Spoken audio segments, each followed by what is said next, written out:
I'm Connie Beck, and I'm originally from Marinette, Wisconsin. I'm Jim Beck. My hometown is Ashton, Wisconsin. I was married 45 years. Connie's married 43.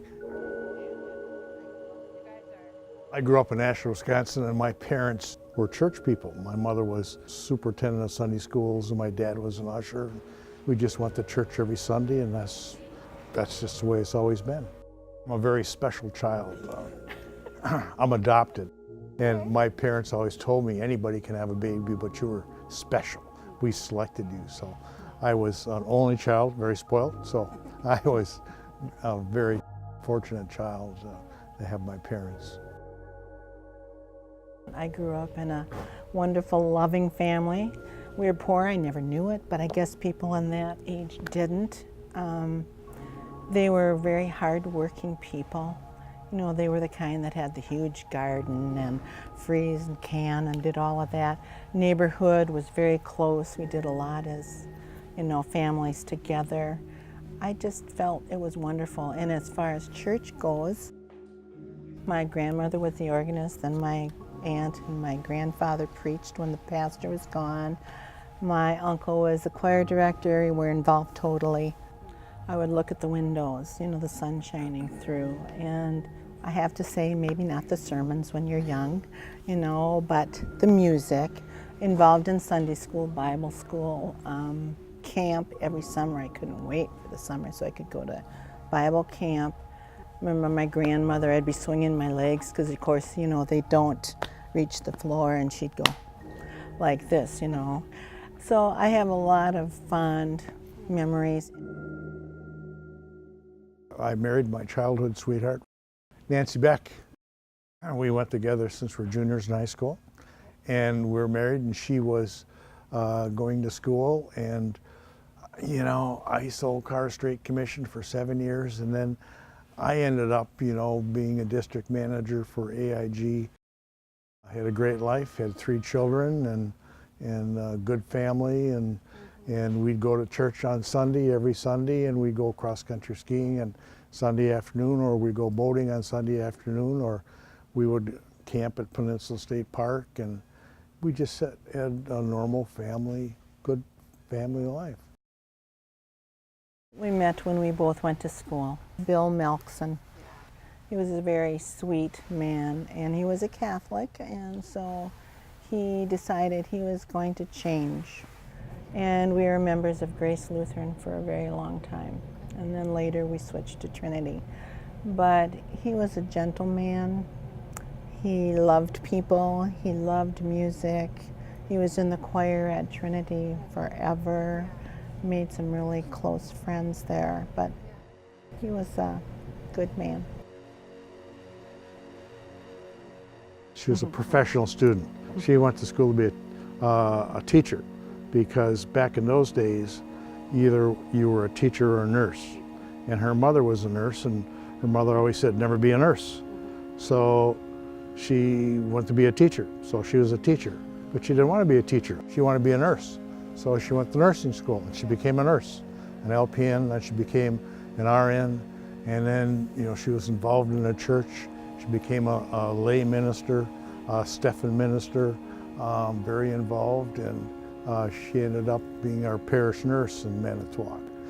When we did move here, everybody was healthy, and we moved here for about a year, and we went on a cruise to Alaska, and she was dragging her leg, and I couldn't figure that. She had ALS.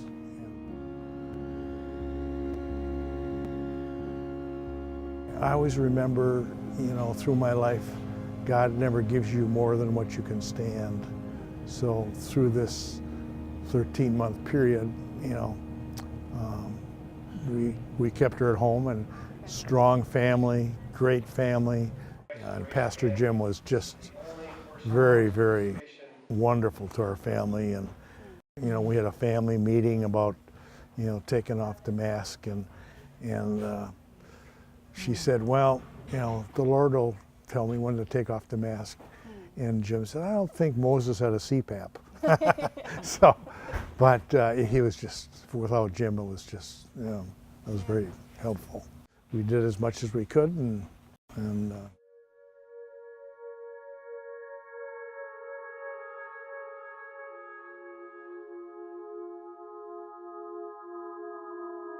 He was really sick for, I would say, a year or so before they really started digging.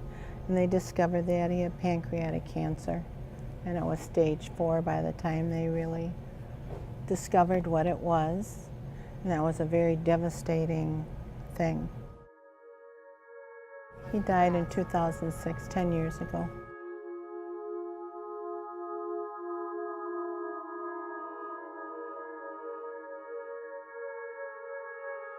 After he died and he passed, it was, I would say too, like all widows, it was a very lonely time. Even though you have a strong faith and you have that support. But every day you get a little bit better and you move forward. You have to keep your positive attitude. And then 3 years later,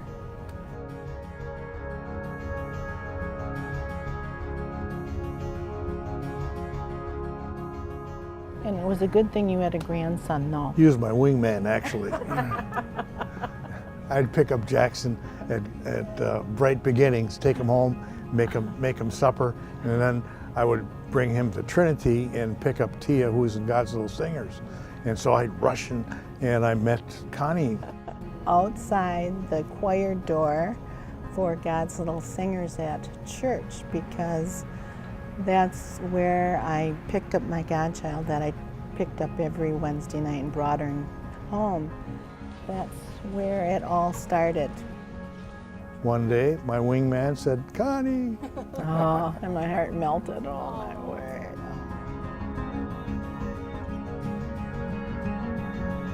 You have to build memories. You have no history with the other spouses, family, friends, and things. Did a lot of meet and greets. We did a lot of meet and greets. Oh, my word, we were on the road a lot. Yeah. Tia, our granddaughter, but she got up on the table and she says, "When are you guys going to get married?" I said, "Well, why should we get married?" "Well, then I could be a flower girl and Jackson could be the ring bearer." I said, "Oh, okay." So then we went home and we figured out there's a teachers convention. We got a 2-week window here. And so then we just put everything all together, and we had both funerals at Trinity, and we just thought a fresh start in Door County would, it was a beautiful fall day, peak colors, it was just beautiful.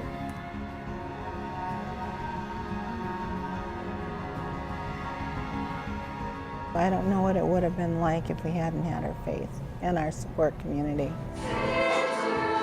It's a church body. The church, it's not just a building, it's the people involved. And again, we have great people in Trinity. It's just through Nancy's illness, the people came up, and it's the people that make the church. I think that's where you draw your strength. Bless the community of faith gathered here, that we Just might the recognize our presence shared of being there.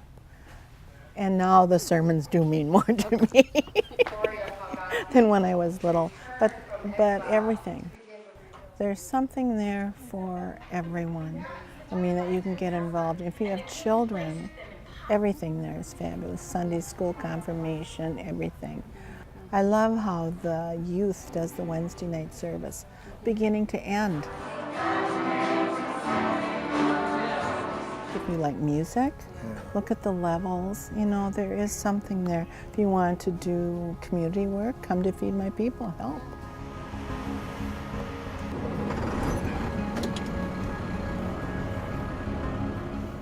I started volunteering for Feed My People in 2004 when I moved here. In my hometown is Ashland on Lake Superior, raised my family in Manitowoc and Lake Michigan. Now I'm in the Chippewa Valley and on the Chippewa River. We're kind of running out of water.